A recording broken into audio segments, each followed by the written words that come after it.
Pozdrav svima, mi smo Cimaj, ekipa školskog zvona. Nalazimo se u okrugu Gornjem gdje građani imaju priliku sudjelovati u akciji dobrovoljnog darivanja krvi Hrvatskog crvenog križa.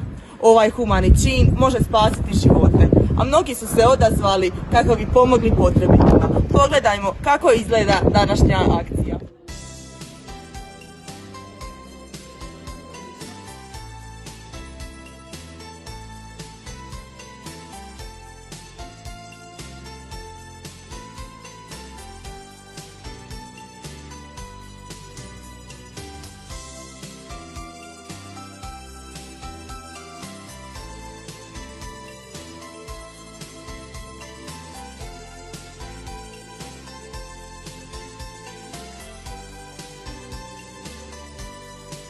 Vinka Grgo.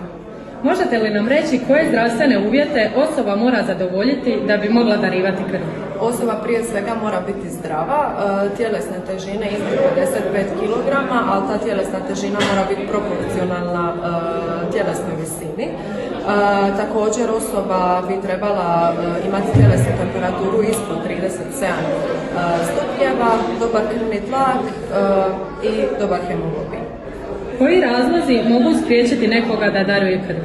Imamo trajne razloge zašto odbijemo darivatelje krvi, to su primjerice kronične bolesti kao što je bolest štitnjače, problemi sa srcem i slično, i imate privremene razloge zašto nekog odbijemo, a to je najčešće u pitanju nekakva prolazna viroza, zubar, tetoviranje, nekakvi mali operacijski zahvati.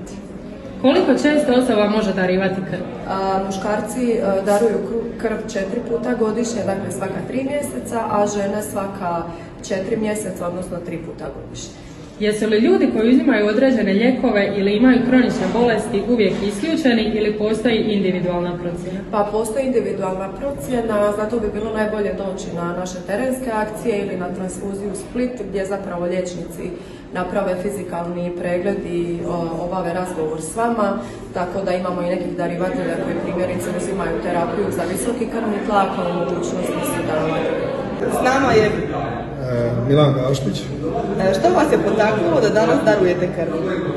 Pa kaj se do sad da pomognem ovima koji treba.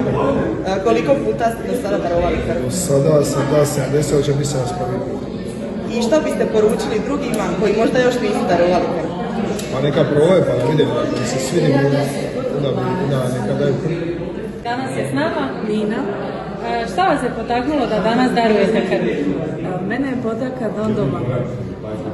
Jeste li već ranije darivali krv i koliko puta? Jesam i on je 3. put.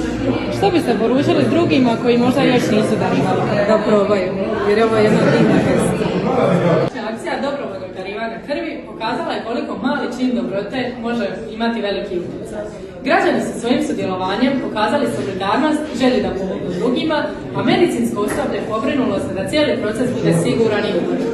Ako još niste darivali krv, razmislite. Vaša krv može nekome spasiti život.